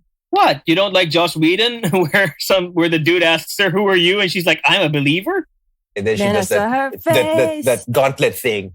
I'm a believer. No, but I like well, that if you part. do see her face, do you believe in angels? No, but Yes, I you like do. that. I like that part where after she saves the hostages, that wasn't in the Whedon cut, where she actually gets one. There's this one traumatized girl who couldn't stand up, and then Diana addresses her as princess, and then she's like, "Can I be like you someday?" And then Diana says, "You can be whatever you want when you grow up." Parang there's just a very clear difference with how Snyder portrayed her versus how Whedon portrayed her. Or even Yeah. how Snyder presented her and Snyder presented Superman. So Yeah, well, but you know, little moments She like had- that.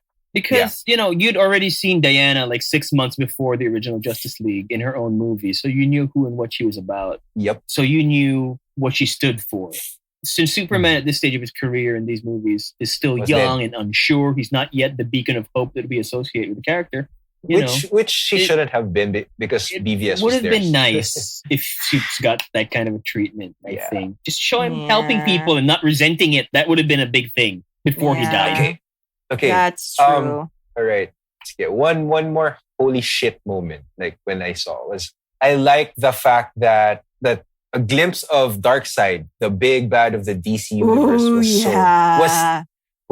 was presented in some way and not just that, the whole world of Apocalypse. Because Darkseid has a fucking planet, at his beck and call. And they presented what he was ruling over. They teased that in some stunning imagery that Snyder had. The flags and all, and some characters he had. That was fucking cool. And not just the imagery, it's also like it makes the stakes higher. Absolutely. Because Yeah. you see it, you get a glimpse of it, and Mhm. it gives you a good vision of what could happen for this Yeah. franchise in the future. Definitely. And then the one thing also that was so different was that you see that Steppenwolf, compared to what Whedon had, like you had this generic bad guy wanting to get, like floundering around Earth, getting mother boxes and saying, "Mother," the whole time. What the fuck is this guy doing? Like, what is he doing? And then this Steppenwolf, you realize he's on a mission to find all these mother boxes. Not saying "mother," but because talking to Desaad, another character, another henchman or advisor of Darkseid, you realize that Steppenwolf has been disgraced. Is a disgraced officer of Darkseid. He owed Darkseid 50,000 more worlds before he could get back into Darkseid's good graces. So that alone, you gave the big bad of the movie some depth. You gave him drive. You gave him a direction he was going to, some motivation that Whedon never really addressed. So this was like a big fucking holy shit to me. Like, oh, meron palang substance tong taong to. Or alien or kaiju, I don't love child, whatnot.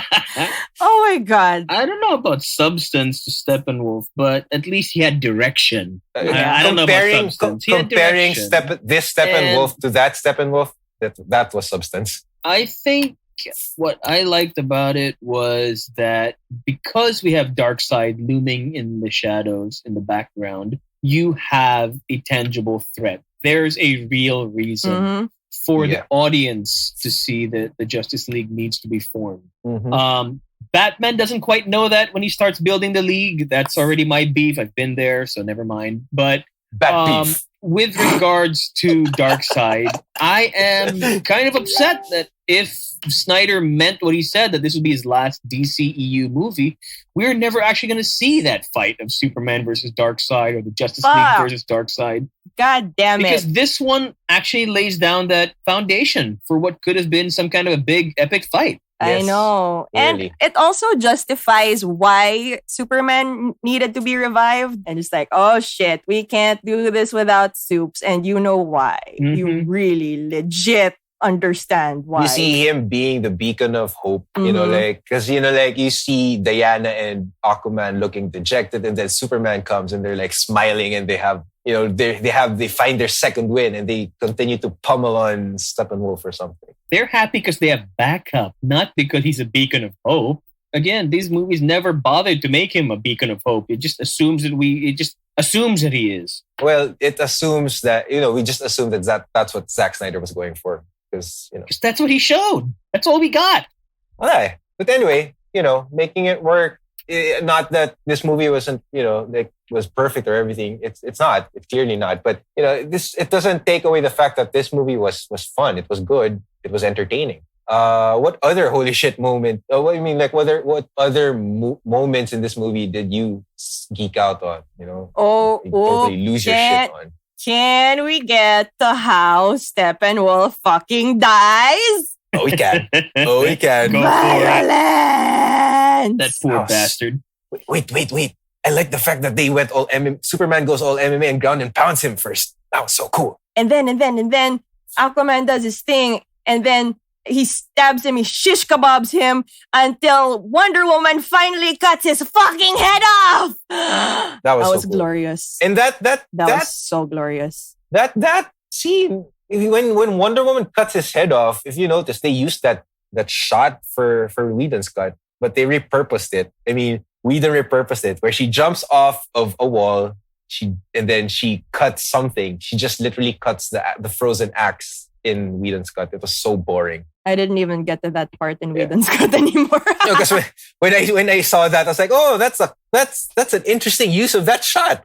And it's used better. Yeah. No, that was so badass though. And just me being happy that Wonder Woman got that badass shot. Yeah. Here, one more thing was like probably one of the reasons why I like the Flash in this movie way better, or Zack Snyder did Justice of the Flash way better than Whedon did, was because his role in the final confrontation was so pivotal. And then we mentioned earlier that the Flash was in tune with his superpowers, and then he actually had rules that he refused to break. But in this case, he broke those rules. He turned back time. That was so fucking cool. That entire sequence that he did. And another thing I appreciated about the Flash here was you see him take a hit at a very important moment. Like, when Cyborg and the Flash are actually timing that box thing and him like running in the speed of light, generating enough energy, and he takes a hit. It just adds more tension or excitement. And it also gave way for us to discover that whole time turning kind of like thing. Yeah. Which cool. Could possibly, will it be a Flashpoint? I think it is the basis of Flashpoint. I think it would be. I mean, it is that's the basis of Flashpoint. Then good setup. Mm-hmm. But there were other things that were more subtle in Snyder, like the subtle differences, like certain lines, like especially when in the Whedon cut where Aquaman was falling and then Cyborg catches him. Cyborg in Whedon's cut says the ride's not over, which is like sobrang baduy. What Cyborg said in Snyder's cut was actually "You're welcome," which Aquaman responds to as "Wala lang." Like subtle differences like those made like it sounded less tacky. It was just more fun to watch. It's just more natural. It's baduy kasi yung kay Whedon, or just maybe being biased because I'm hating on Whedon right now. How about you, Misha? Any like oh shit moments that were oh shit for you? No, what I was going to say was that I appreciated these glimpses that we got of an alternate future, or an alternate present, where Darkseid had taken over the world and turned Superman evil and Lois Lane had died. Those things are very cool because I think they showed them in the trailers that Jared Leto is actually here reprising his role as the Joker. Dun, dun, dun. Which is cool. Epilogue. But honestly, I really think all of that crap should have been after the credits. Because that was jarring. They should have let this movie's story end before introducing the possibility of another one. Because now it just looks like they have unfinished business. And it was weird because they had just saved the day. You know, the Flash had turned back time with his Superman ending. There was already some sense of closure. They already introduced some new characters. They were all friends at the end of it. Papi. And priorities. But yeah, and then all of a sudden, okay, no, we're not done yet. There's this. And you're like, how they ended it was how they would end a Game of Thrones episode. Yeah, like, but if you put it after the credits, there's essentially no obligation kind of to follow it up because it's something that exists outside the main narrative. But you put it on before the credits, it's part of the movie. Now it's something you have to pick up on later. And it was so annoying. The placement was just pretty annoying because, you know, like as Mai put it, it was really jarring. I was like, what am I watching? Right? Why am I all of a sudden in this brown toned scenery? And it didn't help that, you know, it was so obvious that Leto was against the green screen and so was Ben Affleck because all of a sudden they weren't interacting with any of the other characters who were there like 5 seconds before. And to make it worse, it's like Snyder just turned his camera on and let Leto do whatever the hell he wanted because he just kept rambling and rambling and rambling. It's like, all right, we get it. You're pushing Batman's buttons. Get over it.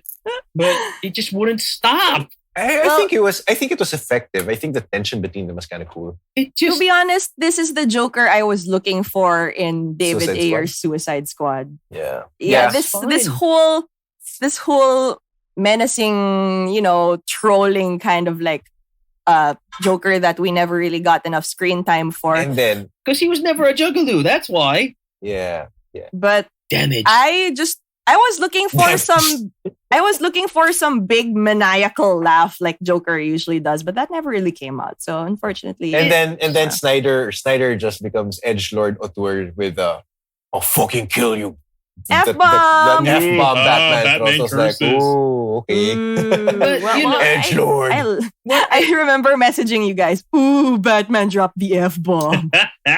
Ooh, superheroes would never do that. I don't know. Leto's Joker, nice to see him, but it further reinforces the argument that there is no way in hell this would have been the movie we'd have gotten in 2017, even if Snyder had not stepped away. This is something he added as a victory lap. This is a middle finger to the studio. Yeah. You know, this is something he did just because he could. Yeah. And it's like, fuck you, good luck trying to follow this up without me. Or, yeah, exactly. Or good luck, you know, the fans are going to crucify you again till you bring, you know, 10 football fields worth of money to my house to make another one of these.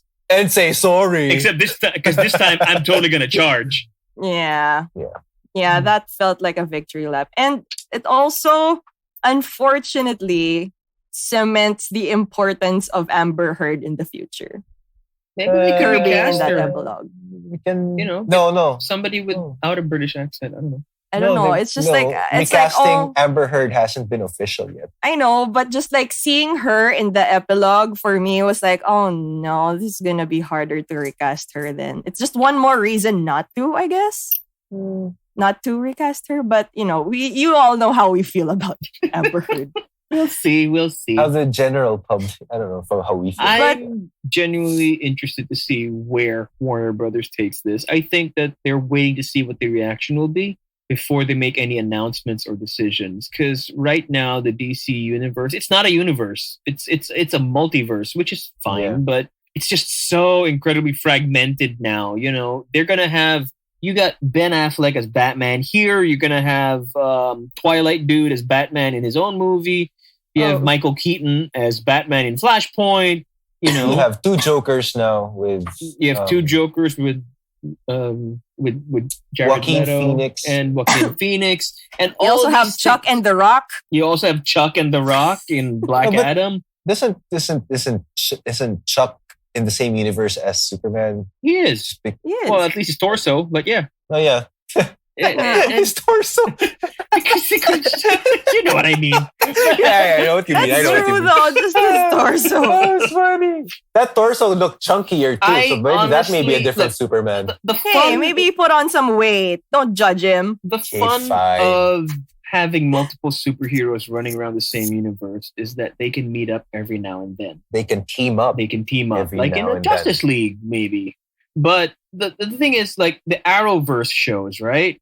They started out as different universes because the studio wasn't sure if people would want to see buy a into team up between the characters the way that they would in the cinemas for Marvel movies. But slowly but surely, every year, the Arrowverse shows would have their annual crossovers until they would just get bigger and bigger and bigger until they said, you know what? They just dropped the whole multiverse concept altogether and merged all their universes into one. Because it turned out, guess what? People like seeing superheroes interact with each other and have continuity and actions have consequences across storylines. And that's something that the Arrowverse did. That's something that they're still doing. That's something that the MCU is still doing. I would love to see a DC cinematic universe that does that. Not one where they all exist in vacuums. Same. They need their own. Warner Brothers needs their own Kevin Feige, who doesn't direct, who just oversees everything, just to make sure that people don't have accents and lose them all of a sudden. Yep. Or people... Bakit? Si Wanda, nawala yung Sokovian accent. Diba? That's true. Again, she addressed it. Fair enough. Well, to be fair, when she's angry, it comes back. So yeah, basically that's me, to be perfectly honest. I would love to see a coherent DC universe, and maybe Flashpoint will be the way they do that. Maybe you can use Flashpoint to consolidate everything. I don't know. Yeah. I am on the same page with Misha right there. As a longtime comic book fan, as a superhero fan, and watching it's just really hard not to compare what Marvel and DC, but you can be a fan of both. I'm a fan of both. I don't know if it's so much to ask for Warner Brothers, to get their shit together and to have a plan. Get somebody to just oversee everything, not necessarily direct, but be the architect of some sort, right? I mean, like, just having somebody keeping track of things, if nothing else. Yep, exactly. Just be the overseer of the DCEU. I mean, well, this is simpleng Viber group setup lang yan, guys. Come on. I feel this is a good start, and hopefully they just go with this momentum, with or without Zack Snyder. But as long as they're consistent, they're concise. It's a good. It's not supposed to be a good start. It's already supposed to be probably end of a phase of some sort. But they can still work on it. Well, I guess so. But looking at the reactions of looking at our reactions and what we've been seeing online, the response has been surprisingly solid. So hopefully it lights a fire under the right people to get the ball rolling again on this universe, because it's a shame now that we've seen how big it can go.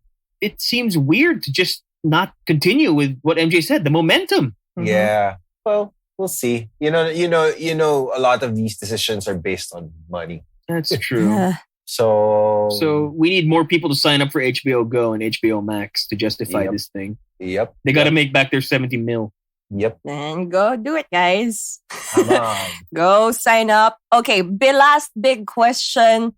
Despite everything we said, loving it and hating it, love-hate for Zack Snyder, as we mentioned, would you recommend all 4 fucking hours of Zack Snyder's Justice League? I would 100% say yes. I mean, it is a treat. If you are not a fan of the 2017 one, it's fine. Watch this. It's a different movie. It's got all the quirks of a superhero movie in a,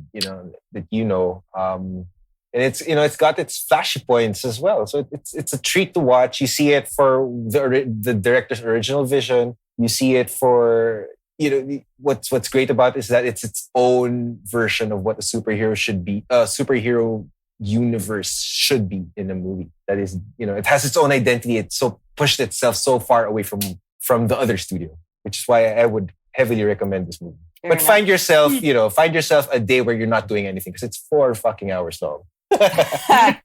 Important. Very important. Yes. For me, how about you, I Misha? still have fundamental story issues and character issues with it. But something cool that happens in this movie is that, unlike, say, something like Sucker Punch, where the story gets left behind in favor of the visuals, is that Snyder actually takes the time here in Justice League to give a context, to give background to everything that's happening. It gets a little frenetic in some of the action scenes, like, for example, the Transformers movies have a tendency to. But unlike those movies, here, it's always clear why they're doing the things that they're doing. And I am glad to have seen it.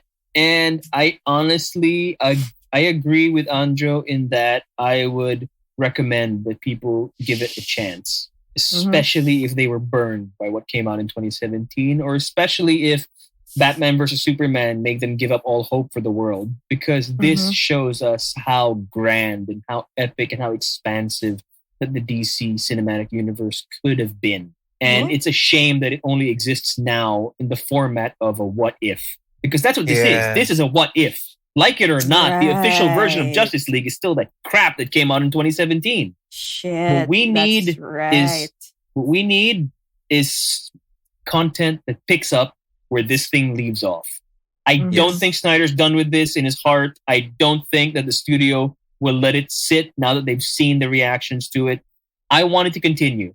And hopefully, maybe a lot of the things that I mentioned before, those things can be addressed moving forward. But I think that at the very least, people have to give it a chance. So yeah, I would definitely recommend it. And now you have that great last word moment that I don't know how to follow up on. This is like soul flip-flop. But okay, yeah. How do I follow up to that? That was brilliant. I'm sorry. That was a good ending. Jeez. Now I know how it feels. You first have to run like the Flash so you can turn back time and go first. Yep. God damn it. Okay. Flippity floppity. I'm gonna flip-flop it and rewind this. Spastic jellyfish. Well, I guess simply put, yes, I would recommend it if you have 4 fucking hours to spare. I say that with a little hint of bitterness with all the time it spent. But yes, if you want a better version of the 2017 movie, yes, go see it. And like Misha, don't get me wrong, it's not perfect. It's not as life-changing as it was douchily set up to be with a hallelujah and all the freaking trailers that came before this. But it's the right direction for the DCEU in the future, and it opened up a lot of possibilities for a lot more epic stories. So if you have that kind of hope for whatever this universe holds, then yeah, go watch it. Just, I guess, take a pee break in those sort of useless. Use those chapters like they should be used for pee breaks, but not really like defining certain parts of the movie. Nakakatawa nga eh. Like, okay, there was that post that I saw. It recommended a break every time you saw 2 title cards. Every second title card you see, take a break. Yeah. It's so funny. They actually had to come up with a guide. Or after the last part, take a long break before the fucking epilogue so you don't get so fucking confused. That is true. Yeah.